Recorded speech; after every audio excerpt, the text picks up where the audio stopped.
तर का म्हणता पोट्टा होता आज चाललो ना मी माझ्या मित्राच्या घरी बोरिले आम्ही सिद्धा बस स्टॉपवर पोहोचलो तर माझ्या मित्राला कॉल केलं तर मग तो आणायला आला.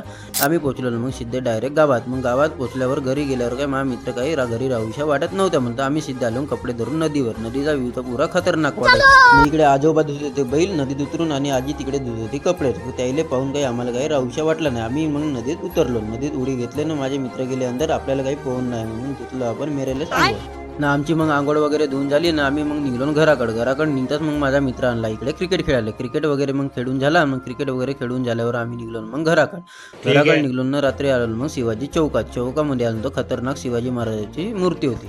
One day later.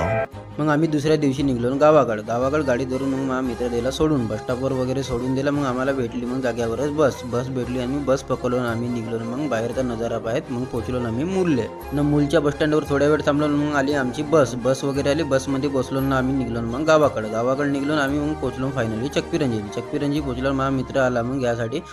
मग आम्ही पोहोचलो गावात. चला पोट्टा मग आजच्यासाठी एवढाच. मग भेटूया पुढच्या ब्लॉगमध्ये.